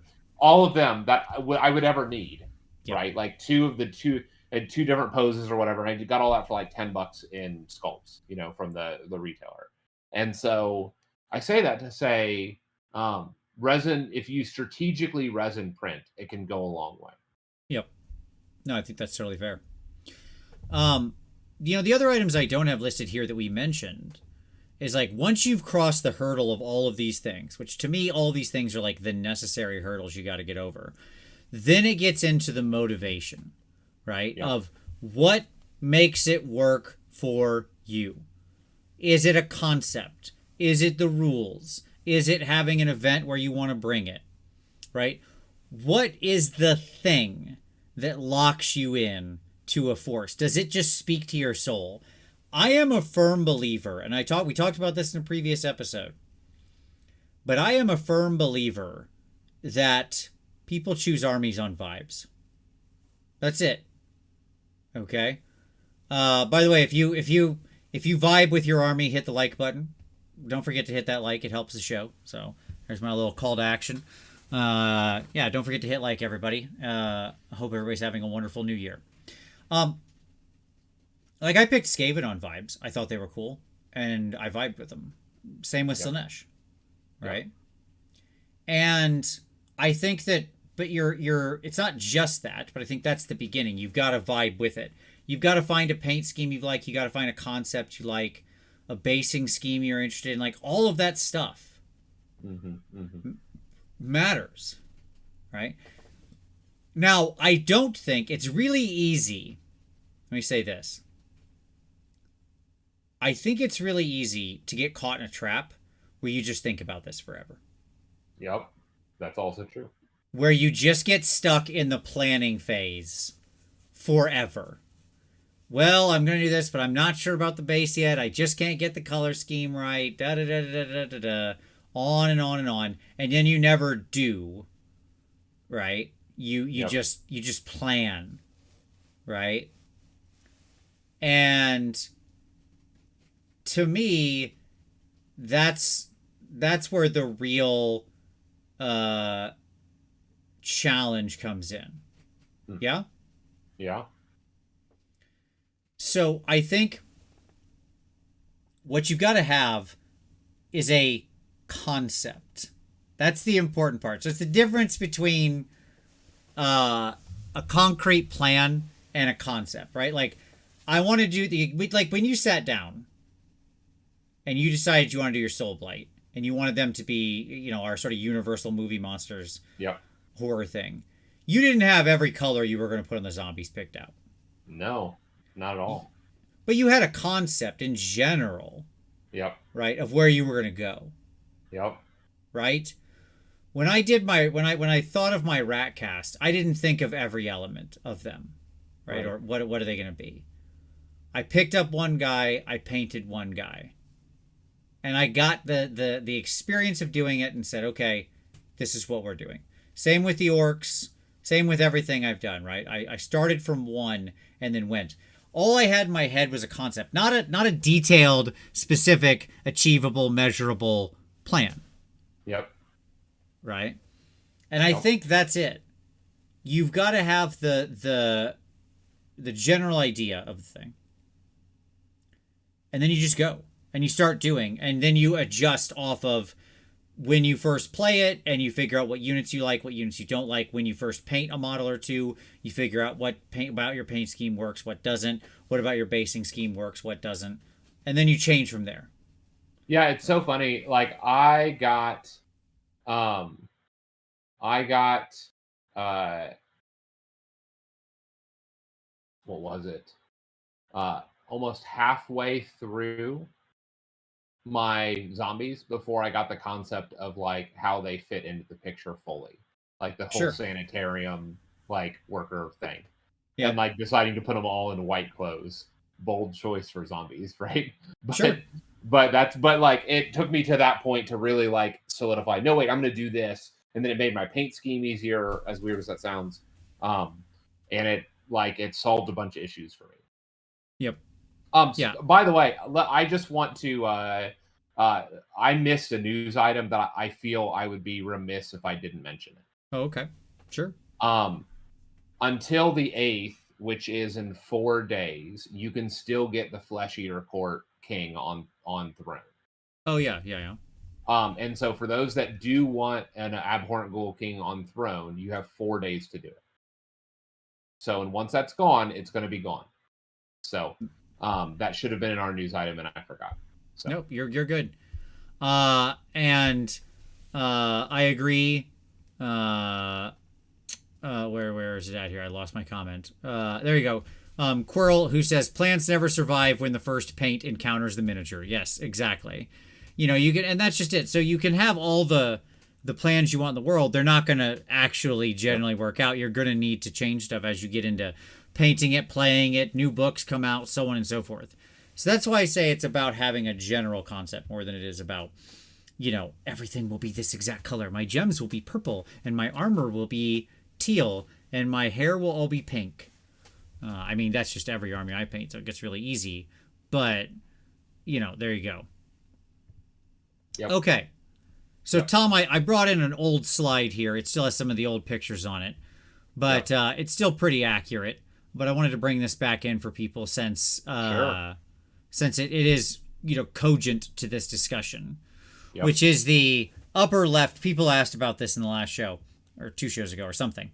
Upper left, easy to play, low cost. Bottom right, harder to play, high cost. Yep. Okay. So Yep. this is the general sweep of it as sort of a, easy, Like medium, if you're hard. looking at armies, right? Yeah. And you want to know the financial commitments and the playstyle commitments as they stood with current books. Now, Yep. some of these bunchies are going to get updated, so that's not going to apply. And when things get updated, oftentimes, sometimes the price will go up, sometimes they won't, depending on what the box sets in the Vanguard box. Yeah, like since the last time we did this, I mean, I think Suns is still pretty much in the same place. Again, it falls all the way to the left. Yeah. If if you If you do print alternatively source your Mega Yeah. Gargant models and don't pay $200 per model. Yep. I think Ogres came out about in the same place. It might have actually moved like a little bit this sort of direction, up and easier in the new book. Yep. So something like that. But for the most part, this gives you a good map of sort of. Slaves to Darkness move firmly up into the left. You think so? I think so. Okay. So maybe up here, kind of. Yep. Yep. I'm not sure it moved up too far to the left. It's still pretty expensive. No. Like I think it's pretty dead center, where before it was low middle. Okay. And it'll be interesting to see what happens with cities, with Seraphon, with Gloomspite. A lot of these older books and some of the newer ones are still really, really hard to play. And some of them, like Lumineth and Slanesh, are also really expensive too. Yeah. So you have to. I think looking Like at this, anytime you get a summoning army, like Sure. it's just so expensive. Because like Yep. realistically, if you want to be able to play it efficiently, you need to have at least one in the pocket your main like 4 to 5 summons. Yes, Dan. There are 2 War Clans books on here. Tom, why are there 2 Auric War Clans books on here? One represents Iron Jaws. The The top other left. represents the other. Yes. Yes. The other instance of that book represents Cruel Boys, or I suppose honestly, the Bone Splitters would be up and to the left, some probably in the middle of the two, but No. Do you know how many bodies you have to buy? How many boxes of models? yeah, but they're not that expensive because they're still old, and you could get that They for no, but they upped the price. They went to 20 models per box, and they upped it to like $60 or something crazy. okay. Either way, I mean, And I'll if you're openly doing big being not stabas, the and if you're most doing familiar. if you're doing big stabas, you're having to make it from those boxes and Yep. only from those boxes. Yes. So at any rate, yes, it's the fact that that one book is actually 3 armies hiding in a single place. So there you go. But I think that, if you're someone new and you're thinking about you want a new simple play experience, I still stand behind this sort of group up there of Iron Jaws, Flesh Eaters, Nurgle, Suns, Ogres, Night Haunt. I think those are all the easiest experience to play with. Now there's a cost differential between those. Yep. But I think those sit in the all in that place for me. Yeah, I mean, my recommendation, if I were to pick top 3, are going to be Iron Jaws, Flesh Eaters, and Night Haunt. Mm-hmm. Like, just because each of those for their own reasons. Flesh Eater cards, you basically get the entire army in a getting started box, and so you just rebuy that box, on repeat, and that'll cover all your needs, both for summoning and for main models. Iron Jaws, the range isn't big, and it's an elite force. And then Night Haunt, because in second edition, everything that was, like Night Haunt came with everything for free. Between that and the recent army box, you can get most of that stuff pretty cheap. Sure. I mean, I'll tell you my number one hope for a new Corn book that's coming in the spring or whatever, most likely. Again, we don't know that for sure yet, but the silhouette of the model they spoiled sure looked like Corn, and we know we're getting both chaos books and blah, blah, blah, blah, blah. Yep. And so my hope for that new Corn book when it comes is that this guy moves way up here. Yep. Okay? Yep. Right now that army is way too complicated for what Corn should be. Corn should be up with its buddies up in Iron Jaws and Suns and Ogres. That's where it should be. It should be hanging out in that club. Yeah, it should be just a big punch up. It should be super cheap because it was first edition. It was all the free models. Mm-hmm. Yeah, but it is still summoning, and so again, summoning, that's one of the challenges. It's going to be a little more cost, certainly. But that being said, I hope it just moves up so much easier to play. I would love to see Gits honestly do the same thing. I think Gits should have an easier curve as well, because I think a lot of people really like goblins. From the cost, though, the problem is that you're almost always going to be hordes, and that's one of the challenges. That you're just always going to be high on bodies. Well, I mean, again, Gits doesn't have to be. Gits has trolls or squigs, and those aren't necessarily high on bodies, but sure. Yeah. And as an aside, I know that you're locked in on Votan, but I really, really, really think that you would super vibe Gits if you started painting it. I know that you've said otherwise, but Vince, knowing you and your personality and the play style and what's present in Gits, I really think it would be a home run for you. And you can lean into the comedy and the humor of the army in your building. Just saying. Well, we'll have to see what the new book brings. That we know we're getting. Dances says, new player here, and I swapped from Seraphon to Night Haunt, and I'm loving it. Well, there you go. Yeah, that's exactly it. It's just a much more new player friendly book, both in painting the models and getting it on the table and actually playing the force. Like, Seraphon is an utter nightmare when it comes to that sort of thing. So I just want to see Gits be more of a friendly. It doesn't need to move up into like the easiest territory, but I hope it moves up into the middle of the pack. Right, because it should be a fun army. Yes. Yep. It should be very new player friendly. They are funny goblins. People look at this game and go, "Oh, those guys look cool. They're funny goblins." Are they cool? And you have to be like, "No, actually they're really, really hard to play and they have a bad book." And it's like, "Oh." Yeah, okay. and funny means they get punched in the face a lot and they lose. Yeah. Or Okay. or you could do Kragnos for 30 army and Sure. see how that goes. Sure. Okay. But I wanted to resurrect this because I thought it would be useful as a touch point here for people. Okay. I want to point out that both of the armies that we are looking at are in the lower right quadrant. Or What's you're that? you're in Oh. the middle basically, but Yeah, I'm I more am in the middle. lower right. You are. Yes. Oops. Tzeentch is a complicated army. Again, that's okay. Like, it doesn't necessarily Right. matter as much, right? If you want the complexity, if you don't mind the complexity, if you enjoy it like you did, right, then go for it. There's nothing wrong with it. It's not like having a complex book is innately bad, right? Yep. It's just a question of, are you the type of player who is going to draw psychological utility from a complicated rule set or not? Is it going to be a headwind for you or not? Right. So there you go. The answer, sadly, Killer Creek, is because the Dominion box alone is not near enough to make you a whole army. You got to buy a lot of other actually pretty expensive kits. Unfortunately, for that army. Okay. Let's go to the next one. Expanding the force. So you got your concept, right? Mm-hmm. And it's time to actually start painting and expanding out your force. This is up to 2K and beyond. All right? Yep.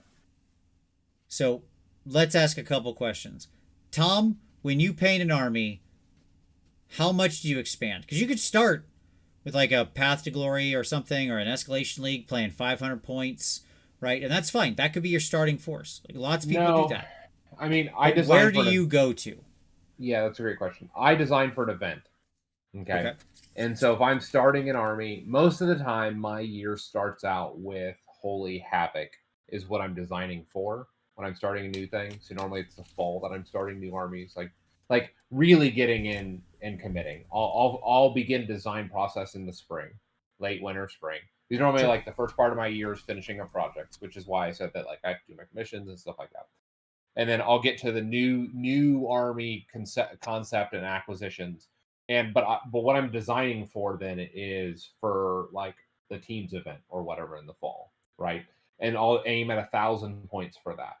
Sure. And then if I really have fallen in love with the thing, I'll then expand it to a full 2,000 point. Okay. And aiming for another event with it. And then if I still am in love with it, I will often then continue to just tack on an additional 500 to 1,000 points as as I tinker with lists and the lists change.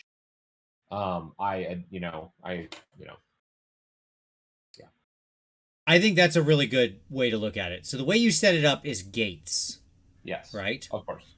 Yep. And that's why I think something like an Escalation League is a really good idea. And so, Miniac did a video on this recently because he's doing an Escalation League right now with Evan and some other people around there. And I think it's a great idea and a great way to get into a force. We mentioned doing one back in the day in 2016 or whatever, right? Right. You set your initial goal at 500 points or 750 points or 1,000 points or something like that, right? And that's what you paint up.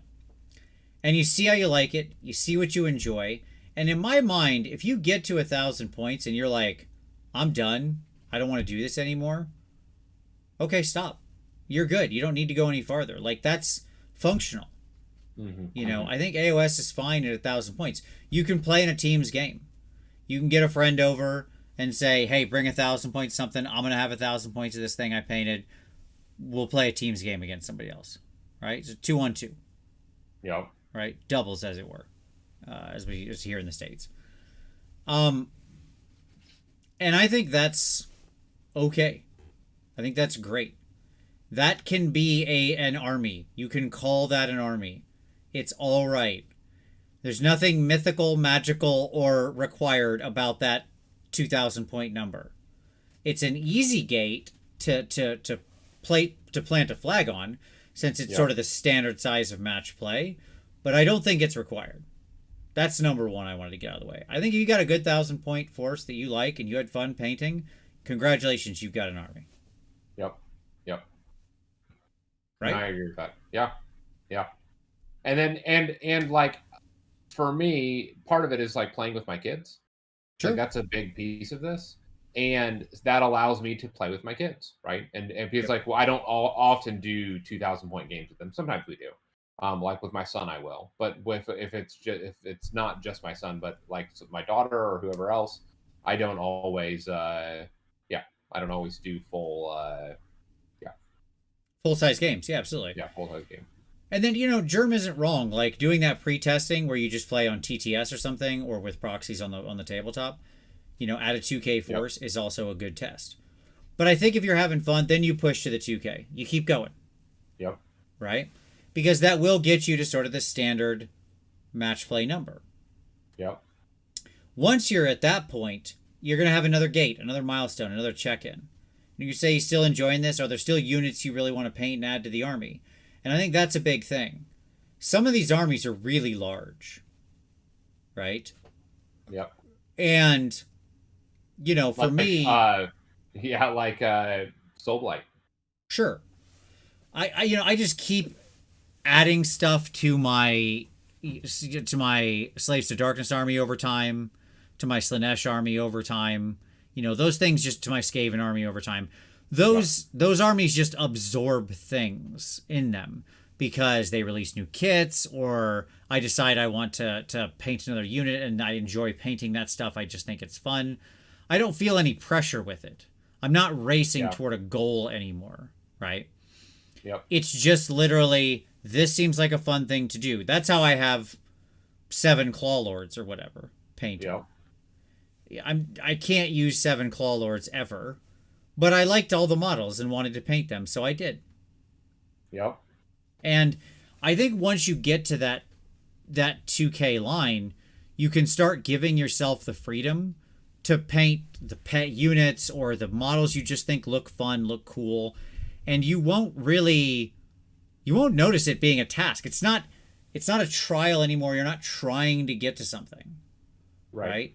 You're doing it purely because you enjoy the force. So that's the gate you pass. If you're still having fun, if you like it, then just paint some additional stuff you like, especially if it's a big force. If you're playing Seraphon, Skaven, cities, whatever, these forces that just are endless with their unit selection, Slaves to Darkness, right? Yep. You're going to have the potential, at least, for years with that army to keep painting models out of it if you want. Yep. Right? Whereas some of them, with Iron Jaws, I have like 2,500 points of Iron Jaws or something like that probably. And I just stopped because I was like, I don't know what else I would ever need. I have everything I want. Right? Like I can run the army in any configuration I would enjoy playing.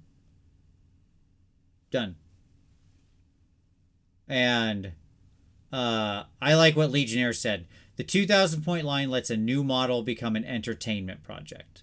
Yes. Use it to experiment, to push yourself, to entertain yourself, to unwind, to relax. Like, that's painting Skaven heroes to me. Yeah.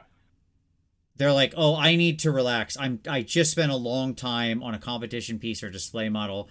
I just want to paint something simple and fun. Boom. It's Skaven character time, baby. Find some Skaven character, paint him up, feel great. That's what that is. Sure. Because to me, they're the sorbet of model painting. They just cleanse the palette. They're very fun, and I enjoy them. Yeah, I can see that. Okay. Elbico said, hey, I have my fantasy dwarfs I'm playing. How do they work in AOS? Because I've never played AOS, but I'd like to give it a go using my dwarf square-based fantasy goodness. Sure. So the dwarves, what's left of the dispossessed, as they're called in this, and there's still most of that force is retained, is part of cities.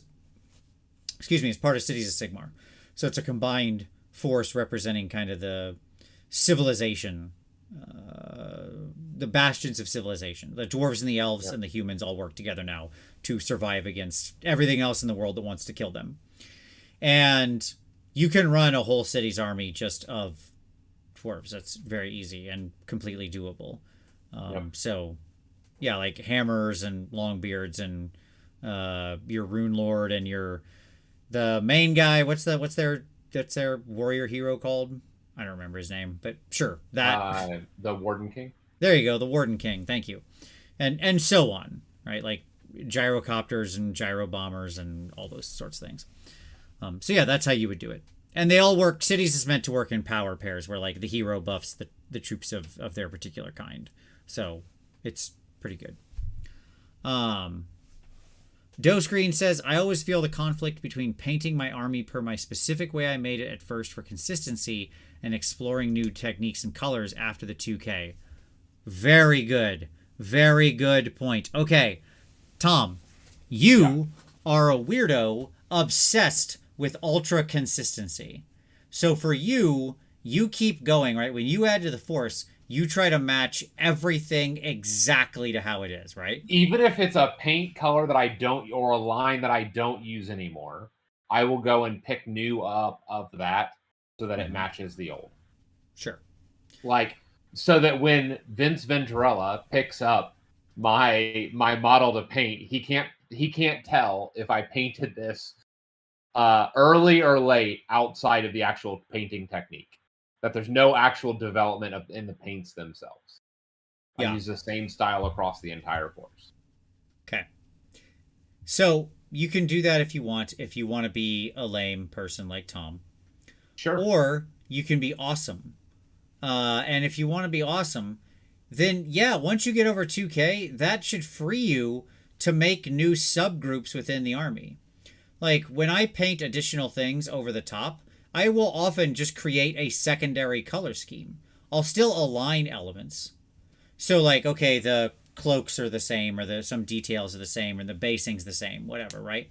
But they have a completely different armor color or something like that because they represent a different subforce within the wider army. Because in the real world and, history and armies and stuff, not everybody dressed exactly the same. It turns out if you go look at like a modern military, sure, in their dress colors, oftentimes each individual force might have similar looking dress colors. But in their actual military fatigues, there are like different people wear different clothes for different purposes. Turns out that, different troops with different specializations and different purposes will sometimes dress differently. I know this is shocking, okay? But it's perfectly fine. And you can do it with your army too. That's fine. And you can be awesome. So don't ever feel bad about it. Like, my point is, if it's something that's certainly that bothers you because you're like Tom, fine. You can just paint everybody to be little clones of each other, and that's okay. Begun the Clone Wars have. But even in the freaking Clone Wars, they still gave the little clone troopers, different color stripes and shoulder pads and stuff like that. So, I'm just saying. And those were literally clones. Just saying. Okay. To be fair, I do variations with units and sub-factions and stuff like that, but I do it within my color scheme. And so that it always looks like appropriate, even if one set is in blue and the other is in black or whatever. They're all using the same range of colors. So I do that. Which I think is fine. You can like move a secondary color up to primary color and move primary color exactly. down to secondary. Sure. Exactly. Yeah. Sure. Yeah.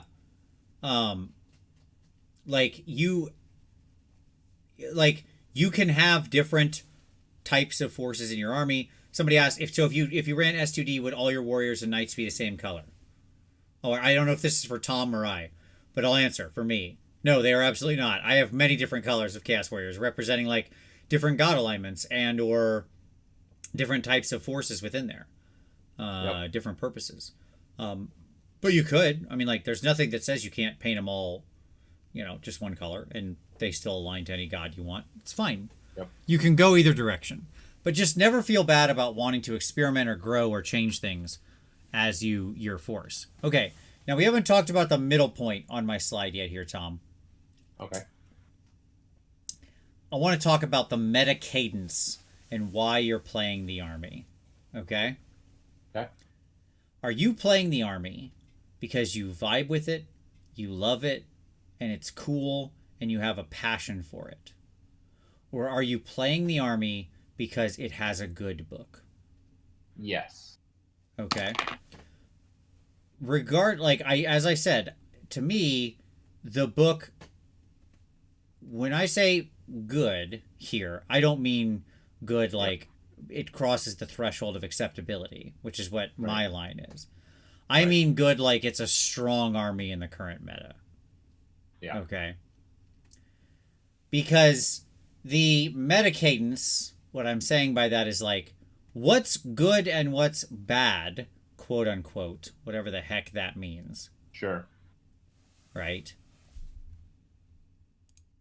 Is going to rotate to some degree within individual armies as the GHBs release. So be that 6 months or fingers crossed a year, hopefully in the future. Right? Yep. And it's going to change every 3-ish years when your new army book comes out. Yep. And I agree with aesthetics that like a bad book, a truly bad book like current KO or current Gits is just an army killer. Right? It creates a shelf army instantaneously. But understand that your exact power, like if you're playing something because it's a broken, bent thing that's just killing it in the meta right now, you will not stay in that position for long in the current world. Right? Balance has only gotten faster and faster and faster. Right? Right. So like, I'm hoping that from now on we get good books, i.e. well-written, compelling books with a decent internal balance. But understand that like if you're playing it because it's bent, things won't stay bent. And you might not finish the army by the time that is fixed and resolved. Certainly. And so for me, I'm not trying to play bent things. I'm trying to play competitive things. Sure. And so like it's the difference between like a KO book and like a Slaves book, right? Sure. Like Slaves is like a great, very viable, or Night Haunt or whatever. Those are very viable armies, even if they're not like bent. Yep. And so for me, it has to meet like a minimum, like you must be this competitive to play. Sure. Whereas I don't know if it's competitiveness really, but it's like I agree with you. I have the exact same roller coaster ride threshold. Yep. And Doe Screen said, "I'm not really motivated by books, but I dropped off playing the new Slaanesh book as it felt so hollow." Yeah. Like that's the point. Sure, you don't have to be a meta chaser to pick up a terrible book and be like, "I don't want to play this anymore. This is just bad, and it feels bad to play it." And we haven't really seen any of those in 3.0, and frankly, I hope we don't ever again. I think it's just a criminal crying shame when somebody who loves an army then gets a real like of a book, right? So I'm hoping what we've seen over the last 18 months is indicative of frankly the direction we're going now. Like we're on a good run, and I want to see it continue. But I do think it matters because if your interest is being competitive, as you mentioned, Yep. then that will behoove over time painting more units. Yeah. Right? Yeah, because like you have to move with the meta. Yep. Yeah. Sure. Yep. So again, it's about understanding what motivates you in particular and then setting your expectations accordingly, right? Yep. If you want to have something that's competitive, you're going to need to paint more than 2K. Yep. Like, that's it. End of story. Right? Yep. Unless you're playing a very unusual army where it's like, there's only a few units in it, and so there's just not really much that could change, then you might be okay. Or like, or any of them could sort of proxy for any of the others. Like, Sons of Behemoth's interesting because if you convert your giants to some degree, you can just make any giant. They don't have to be the ones, Like, Yep. this guy was my Beast Smasher yesterday, and now today he's my Kraken Eater or whatever. That is an Yep. interesting aspect to that army. Like, I have a 3,000 point, not counting Kragnos, but I have a 3,000 point Sons of Behemoth army, and I run it in different configurations all the time. Yep. You know, because I've got 4 megas and 2x3 babies. Done. Right? That's it, baby. It's everything I'll ever need to run that army everywhere. And it's great. It's fantastic. So, things like that also can become an option. So, okay. Anything else we want to say? Do you let's leave this with this final statement here. I have a thing that says, when do you stop? When can you call it done? And my answer is, you don't have to. Sure. I would agree with that. Right? Yeah, like for me, my night haunt, like I'm still always just adding. Like I've never shelved that army fully, Yep. right? I've continued to add to it. I'm slowly like I'm getting to units. Like I'm getting to the 2 corner case units, right? One being the Blade Geist, where if you do that, like that's the whole army, right? So it's like almost it's like committing to another army, and then all the useless units that nobody will actually ever play. Like those, Yep. that's what I've gotten to in my painting because I've done everything else up until this point. Yep. So, which is a great place to be, right? Because, uh, like it means that I've almost like got most of it. That said, you have many times like just re-picked up an army that you've already done Sure. if you really enjoy it. 100%. Yeah, you can say, okay, I'm gonna stop painting this as the main thing I'm working on because I Right. reached my 2K or my 2,500 or whatever I needed to get. Like, I have a Yep. functional army. It's where I want to be. But you don't have to ever say, I'm putting this down forever, Yep. right? If you Yep. really enjoy it, keep it as an option. Grab a unit here or there when you've got an open slot, when the itch comes a scratching, right? Right. And just add to it in a little piecemeal, and that's fine. So you don't ever have to call it done. Okay. All right, challenges. Here we go. This is the fun part. Uh Tom, let's talk about challenges. And Okay. what I mean by that is, what do you do when you're not wanting to paint the army anymore? Okay? Like, you started it, you got into it, you thought it was going to be something you were into, and then it just dies. Like, you're just like, I do not like this army, I do not like the way it plays, or whatever. Okay? What do you do? I mean, there's one of two ways. So one of the vows that I made, one of the commitments that I made to myself is that if I paint a model, I will not sell it. Okay. Now, I've made exceptions to that. Like I know, like there are some. Now, I've sold painted models to buddies of stuff that like was part of my army that I was like, um, I'll never go back to. Right. Mm-hmm. The irony being, I'm getting ready to start Zinch, and I sold him a full unit of pinks, blues, and brims. Sure. And so like, oh, so, uh, there I go again, right?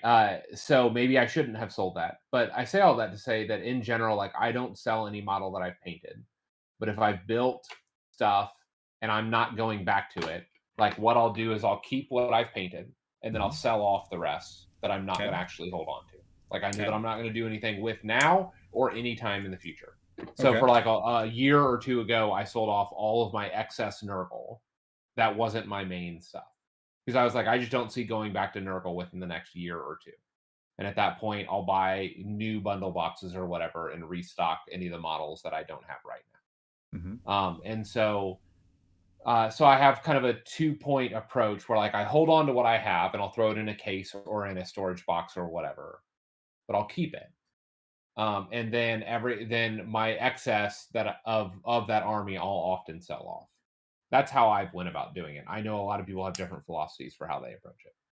Yeah, I think this is the toughest question you ask yourself as a miniature Yeah. painter, because as hard as it is to choose an army and to pick something and to plan something and to get a concept and cross all those Yep. initial hurdles, I think quitting an army is the much harder thing.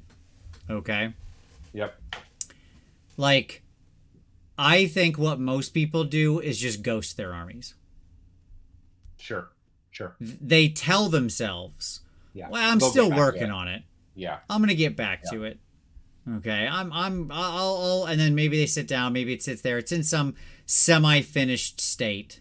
Yep. You probably have some models in like, in some point that isn't finished, but is some amount of paint on it.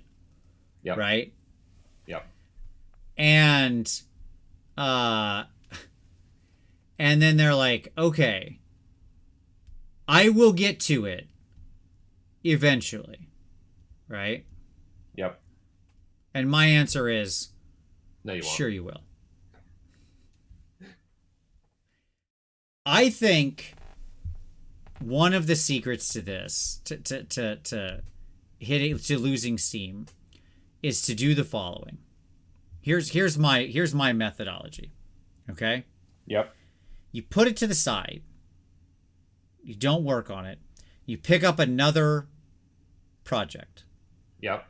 Preferably a piece of terrain or a one-off miniature for one of your other armies, or just something you think is fun, or a display mini or a competition mini, or whatever you happen to do. Yep. Okay. You give yourself 2 weeks. 2 weeks to work on that thing. Yep. And you, in that time, do not think about that army you put to the side. You feel no guilt over putting it to the side. It's not in your universe. It's over there. It doesn't count. You are on vacation from that army. If you take a 2-week vacation from work, you don't think about work, hopefully. Right? Or whatever. Yep. Treat it like that. Okay? You're on vacation from that army. You're going to work on this other thing instead. Only this other thing.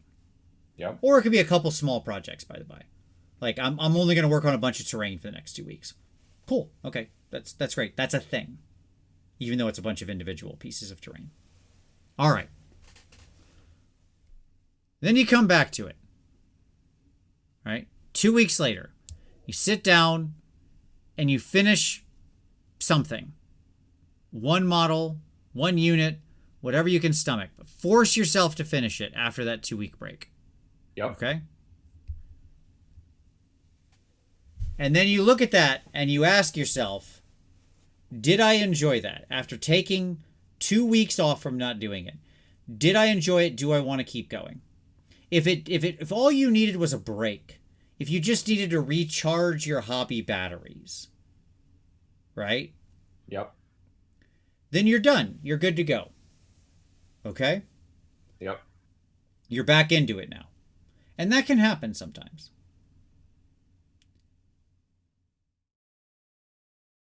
But if you come back to it and it's no fun and you struggle to finish the one mini, one unit, one whatever you're still doing, quit. Just quit. Quit the army. Sell everything you haven't painted. Sell the painted stuff if you want. Like, or give it to a friend, or sell it to a friend, or keep it in the play group. But like, get rid of it. Quit. People don't quit things enough. I think very successful people quit a lot. Okay? Yep. And so I think you just quit it, because let me tell you this. If you stopped for 2 weeks and you came back to it and you still didn't enjoy it, it's not going to be any different in 2 months or 2 years. Like, you figured out what it was like to come back to it. That's it. Yep. Yep. So just stop working on it. And to me, if you're not yet at your 2K or your 1K or whatever you mark for it, like if you're at 1K, I would keep the painted stuff. And like I said, now it's just a 1K force. Yeah. And now you've got that army. You can play it with team stuff, and you're good to go. Yep. Right? If you're at 2K, same thing. I would just stop. I'd be like, cool, I got this army done. I'll never touch it again. Sell everything else you bought. That was like part of your grand plan. So you could take the picture of yourself standing next to a stack of boxes as tall as you and share it on Instagram or whatever, right? Yep. Sell all that crap off, everything else, and just keep the rest of it, and and be happy with it, and be happy with your accomplishment. Okay. Yep. Yeah. And otherwise, and just keep with that, and then work on something else you're passionate about. I think people torture themselves too much over this stuff, right? Okay. Now, I see Chris H said, disagree, a new model or book can reinvigorate an army for me. Okay, can a new model, Chris, really reinvigorate you? Like let's trot that out. All right. You're painting Skaven. You painted your first 20 clan rats and a claw lord and you hate it. What new Skaven model gets released? What new single Skaven model gets released that makes you say, I'm happy now because of this one model or this one kit to go back and paint the other 100 clan rats and 10 censer bearers and 40 plague monks and a doom wheel and a warp lightning cannon and 6 storm fiends and a warlock engineer and an arch warlock and a bombardier and what's the model that does that? Right? I don't see it. And like it now, if they release a whole new line, sure, that could reinvigorate your interest in it because you could like, oh, I don't enjoy the models as they were, but the new versions of the thing are awesome. Okay, well then all your old stuff isn't doing you any favors anyways because you're gonna have to get rid of that, and now nobody wants it anymore. Or at least less people want it. It's not that you can't ever sell stuff when new things come out. It just becomes generally like less attractive, right? Yep. And so, like, if we're talking about a whole new line, who cares? If a whole new line could reinvigorate you, right? People are just naming Skaven units that I didn't mention, and yes, absolutely, like 100%, it just keeps going. Yeah. And I think with a new book, I'm not sure that a new book, like maybe for some people that works. Maybe for some people they're willing, if they get a new book and it's really good, it will make them buckle down and sit there and actually finish the thing. I could see that for a new book because it does change all the rules of the underlying stuff, right? I think if you know you're that type of person where it's like, you know what, actually I just if a new set of rules comes and they're awesome, I will go back to this and I will force myself to sit down and for the glory of this new book I will paint. Then I think that's okay. Then keep everything, set it to the side, pack it up, give yourself permission to come back to it when a new book comes out. Right? But I don't know about an individual model. I really don't. I could see the book if and only if you're that type of person. So yeah, I could see that. Right. Have you ever quit a project in the middle? An army project in the middle? Have you ever started an army and then just been like, nah? Yeah. My spiders. Okay. What happened? Why? So it was the end of 8th, moving into AOS. And I had a Ragnarok painted. I had 10 spiders, like all converted, painted. I had another like 40 more ready to paint. I had 120 goblin like scuttling. So I had all the models, right? I had all the bits and everything for conversions and all the stuff. Sure. And I just looked at it and it was just a bad army. Like when a full book came out for Gloomspite eventually, right? Like I was ready to just go in. Sure. But the keyword bingo, even though the aesthetically, like I was going to have a unified army, the keyword bingo, like the type of force I wanted to build, I just couldn't build with what I wanted to do. And so like it meant that either I just had to commit to losing.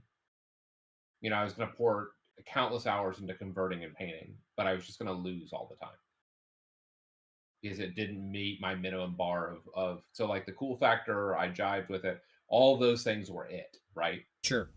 but it was just a bad army. Yeah. And it was badly costed and all that stuff. And so at that point, like I just basically walked away. And I boxed it up, and I haven't looked at it in 6 years, like functionally. Like I have 1,000 points painted, so I've played that 1,000 points in like fun home games and stuff like that. Sure. But everything else has literally just been boxed up and put away. Sure. Yeah, no, it makes sense. And I think that, and there's not really a secondary market to sell it. Sure. Alan K said, what's a reasonable rule of thumb for backlogs? I'll tell you how I think about my backlog. My backlog at any given point in time is whatever unit I'm working on. And that's it. That's my backlog. The way I've learned that I have to set myself up is to put the kits away. I get out one kit. That's what I'm working on. That's my backlog, right? And that's it. There's the rest of the army isn't in my sort of view, right? Mm-hmm. I don't want it to feel like the sword of Damocles hanging over my head. It doesn't matter if you have a whole army or not. You're not aiming. I think treating it like you have to take the whole journey, like you have to get to the top of the mountain, and that's the only thing that matters, is a challenge psychologically. I think that if you treat it like all I have to do is get to the end of this box and I have accomplished something, I've done something, I win, right? And then when you're done, get out the next box. That's your next hurdle, right? You don't have to get to the top of the mountain. You just need to get to the next base camp. Yep. Right. And I think that's the way to go. Now, Chris H., I do completely agree with your strategy here, which is he says he paints the least quote unquote interesting or sort of the most numerous or whatever that, paint the stuff you think is going to be the most arduous. However, I don't mean that in any negative way or connotation, right? First, yes, 1,000% that's a good tactic.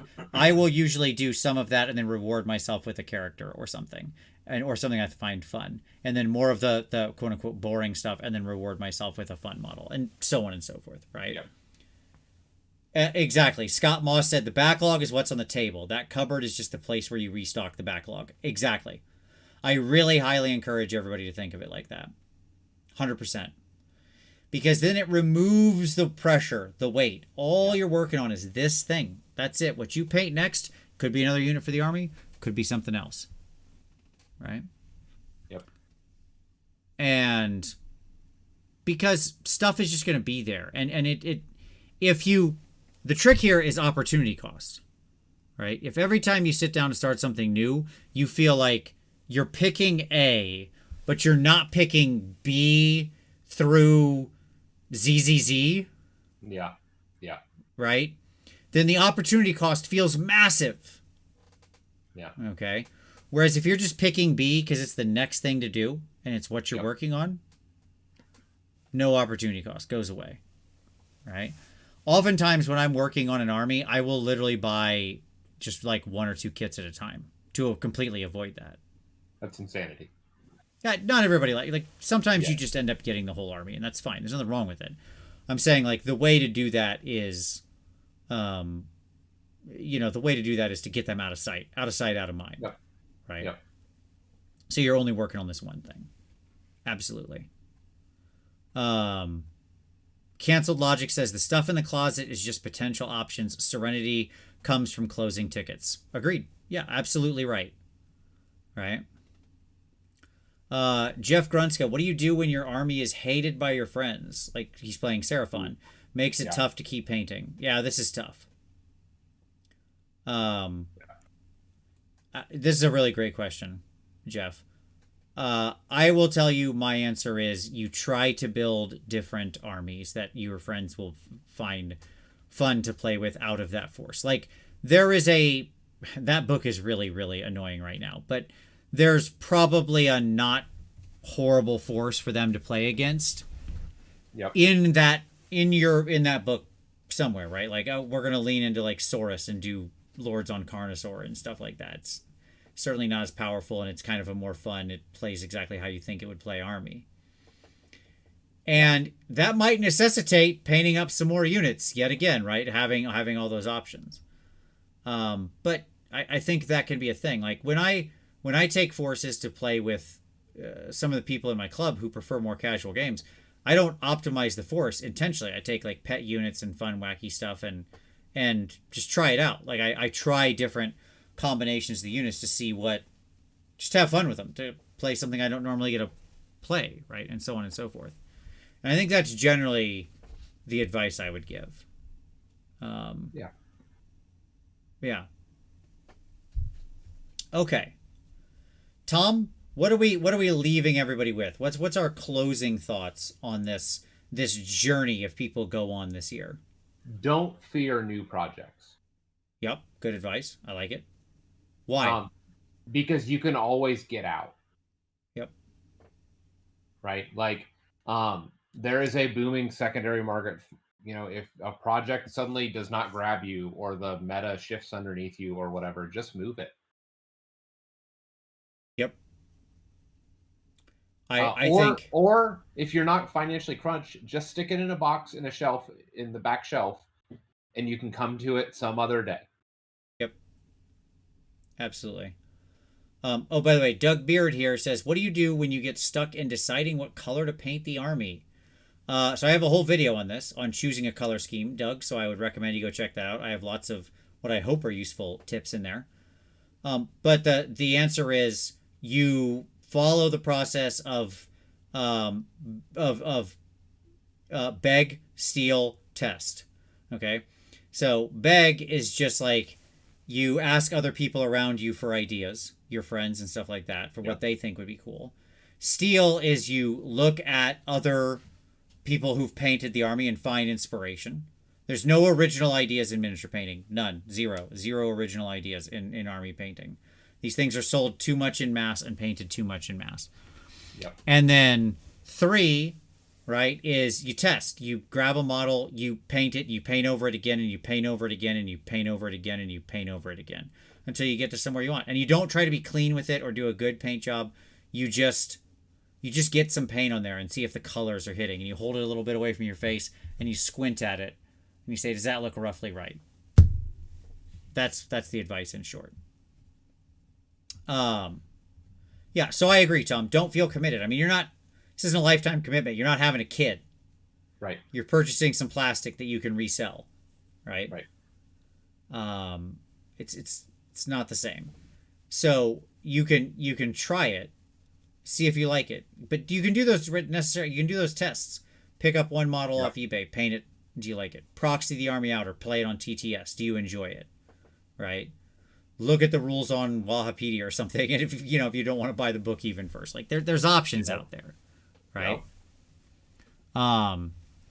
And so I think that's really, really good advice. The sort of last thing I would say on this is, just because you don't vibe with the stock army, like the story I told about KO earlier, doesn't mean that army doesn't have some angle, some vibe, some conversion, some project, some way that it couldn't be compelling to you. So if you're almost there, if you like read the book, if you like some of the models but not the others, whatever, anything like that. Yep. Think about what are the conversions, what are the options, what are the changes, what are the other models, the proxies, the 3D prints that I could use that would make me truly love this army and get into it. If you're almost there, but that's the hurdle, that can be crossed. Right? Yep. And so look around and find those other ways. We did that with Iron Jaws, as I wasn't interested in originally, and then you gave me an idea that got me hooked on it, and now it's been one of my favorite armies for years. Right? So sometimes it's just about unlocking that last step and finding the concept that motivates you, that gets you going. And that came from just you and I sitting around talking about Warhammer. Just, talk to your friends. I was like, this is... Well, part of it was like, I have this vision. Hey, this thing was part of this other thing. What if you did this? Right. And you were like, oh, wait, go on. So sometimes that'll grab you. Yep. Okay. So there we go, folks. That's New Year, New Army, ? If there's questions you have that we didn't answer, hey, drop them down in the comments below. since you stuck it out till the end, don't forget to hit like. But most importantly, we have a big reveal for those of you who stuck out to the end. That's right. I didn't mention it at all because I wanted to see who would stay around for the whole show to learn. Okay? Who was the winner in the 2022 showdown of Best Co-Host, as voted on by you through the purchasing of either Team Tom or Team Tyler t-shirts? Tom, who do you think won? Do you think you won, or do you think Tyler won? I think Tyler probably won.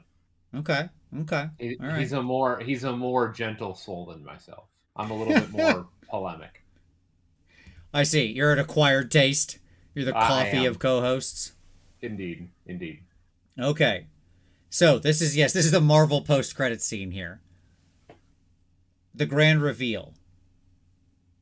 The winner of the 2022 showdown, Team Tom versus Team Tyler, is Tom. Tom, you won. Wow. You were the winner. More Tom shirts sold than Team Tyler. I feel so loved. Thank you, everybody. There you go. You buy won Tyler out. shirts. So there we go. Tom was the big winner. Congratulations, Nurglings Tom. are cuter. The answer: Nurglings are cuter. That's the only reason why I won. This is my little fat chubby dude. Like, how can you not love that guy? Absolutely. Shout out to Eric, to Stone Monk, who did all the character art and all the stuff we've used for our merchandise. I want to see if I can get him to do some more this year. We'll see if we can pull him out of retirement yet again to do a few more pieces, because I want to do some new merch in the show, or for the show this year. So we'll see what comes up. But there you go. Congratulations, Tom. Thank you all for sticking to the end. Hit a like for Team Tom winning the showdown here. But thank you all so much for watching. Don't forget to subscribe if you haven't already. If you want to support the show, hitting like and subscribing and doing all those free things is awesome and helps other people find the show. There's also a Patreon down below you can join, where I'm focused on hobby review and feedback and taking your next step on your hobby journey. Go, Tom.